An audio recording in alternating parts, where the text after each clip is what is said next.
Hello guys, bersama saya lagi dalam ORAITNOPO channel. Seperti mana yang kita tahu sahabat semua, ya, dalam minggu ini hinggalah ke hujung bulan, Datuk Seri Anwar Ibrahim, Perdana Menteri kita, sibuk ya untuk lawatan kerja ke luar negara. Dan ada yang mengatakan Datuk Seri Anwar ini pergi terbang sana, terbang sini, bersukaria, bercuti-cutian dan sebagainya.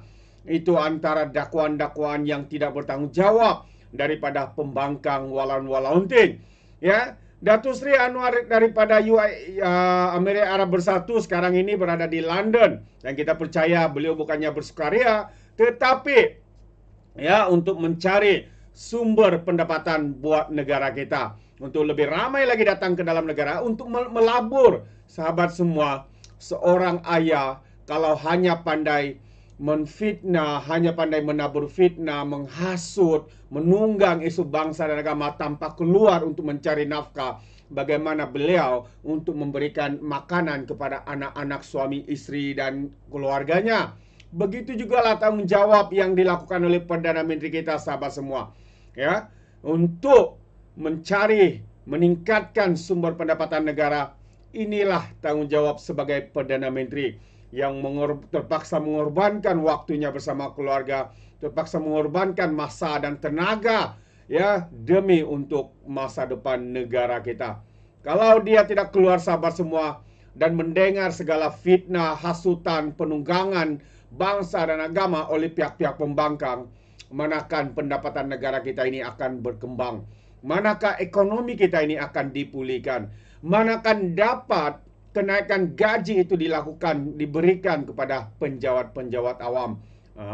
Jadi sibuk bagaimanapun Pembangkang dengan menabur fitnah terhadap Perdana Menteri, kita berdoa supaya Perdana Menteri kita Datuk Seri Anwar Ibrahim sentiasa sehat dan kuat untuk mengeplai negara kita.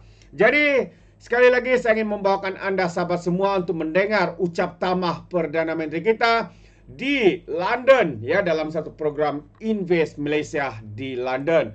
Jadi itu antara program yang dihadiri Perdana Menteri dan diberikan ruang untuk memberikan ucapannya. Tahniah. Ladies and gentlemen,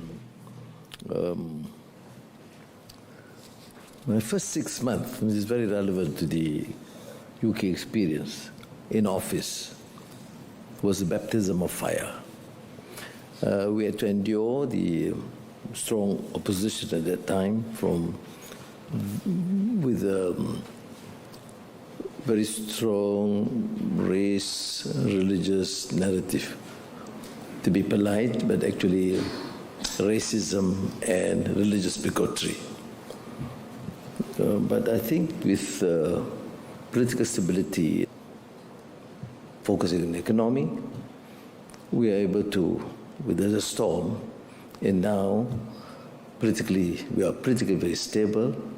We use that stability to introduce reforms in the country. And clarity of policies is, to me, very fundamental.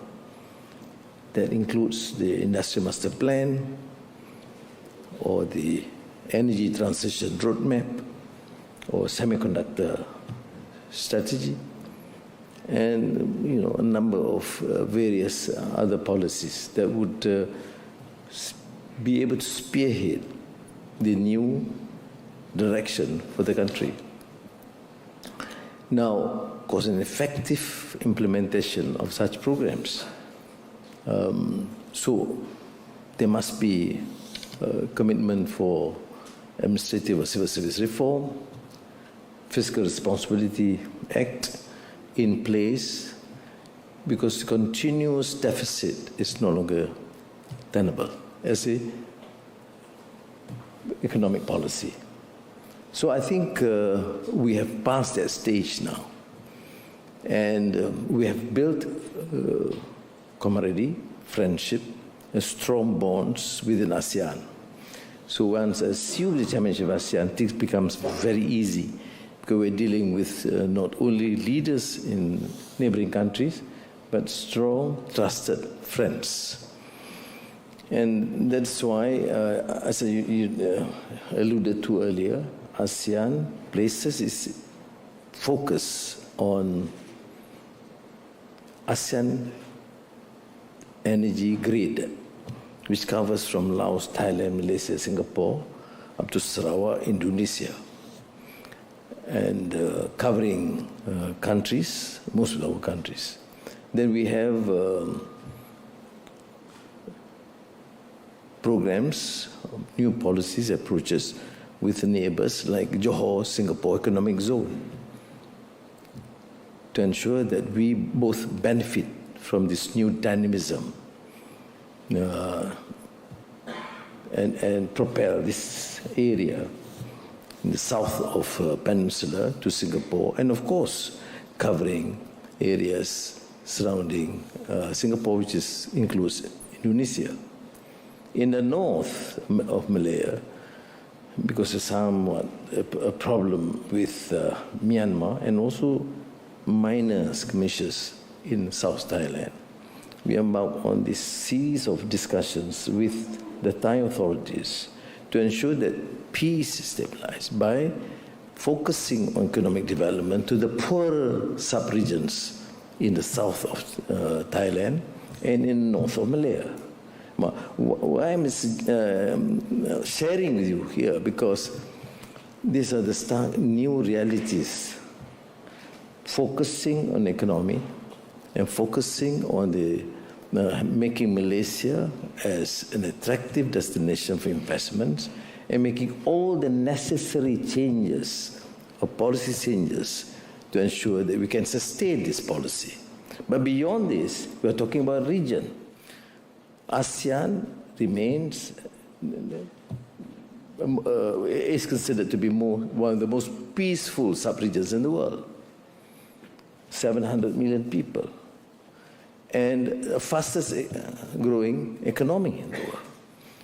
We have absolutely no serious issues with our neighbors. I mean, yes, there is this outstanding issue with Myanmar, but the ASEAN consensus is there. Yes, we have to resolve,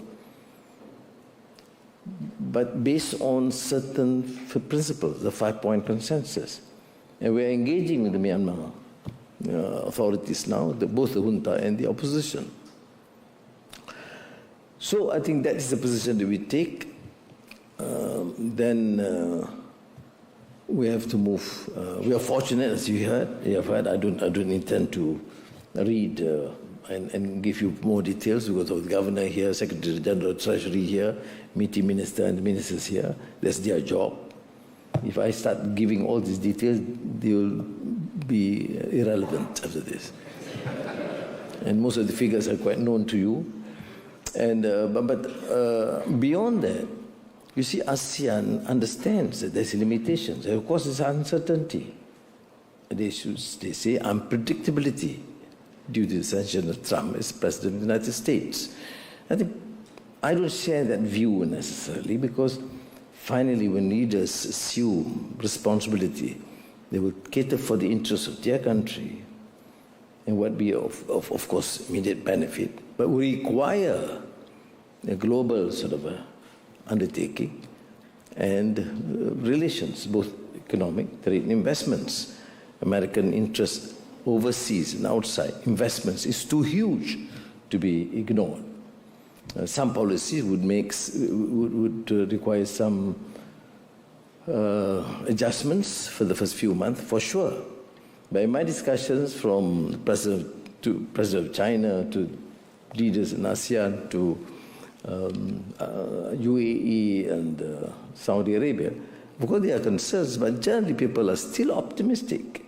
It would depend largely to what we do to assuage the condition. For example, Malaysia then takes on this role of building this cohesiveness and integrated network, both digital, interconnection, joint investments, joint position vis-a-vis governance in ASEAN, energy transition grid, and also the ASEAN energy grid. But at the same time, we explore new areas. Cumulatively, the United States is number one investor into Malaysia, but we are probing then into areas and with China, new areas. And we focus on, of course, data centers, AI, etc. But we also having this sort of arrangement with the Gulf states. So there will be in May, end of May, for example, ASEAN GCC conference, which is interesting. We're exploring new avenues, new markets, new trading partners beyond just the West, United States, Europe, China, but also the GCC in a very meaningful manner. And this is quite unique in terms of our decision to then collaborate with the GCC and having focus on energy, on digital, on trade and investments. I had a very useful, fruitful session with Prime Minister Ucaptama yesterday, number 10, and of course to thank him because UK has agreed with the CPTPP partnership, which of course unlocks the access to key markets for Malaysian exports, including palm oil, rubber, and timber. And that sort of arrangement would help in our potential negotiations with the EU, with the main focus to use this to encourage more trade investments and free flow of products. And we, of course, agreed to proceed with and enhance relations with the countries in the South. We call it Global South, including the BRIC nations, so that we remain close with our traditional allies in the West, United States, Europe, and opening new avenues with China, India, Australia, and through BRICS, extend that sort of relations with Africa, Latin America, and Russia. So purely the focus is business, investments, and trade. And finally, contrary to many assertions about the unresolved contentious issues in Palestine-Israeli conflict, we are at least relieved that there is that pace of progress, which was again able to be resolved, partly by President Biden's initial efforts, but certainly with the firmness and resolution on the part of the incoming President Trump. I did discuss with Steve Witkoff in Abu Dhabi, who is the designated chief for the Trump administration in the Middle East, who said, contrary to the past assertions, they will have to, of course, deal with Israel and the Palestinian authorities and Hamas. Because what we are able to need to do is, to, of course, to resolve the conflict. And you must then engage with stakeholders, but impose the terms, naturally. Why I'm referring to this? Because that would mean that we are not distracted with these contentious issues, secure peace and stability, and get back to our focus and on the economy.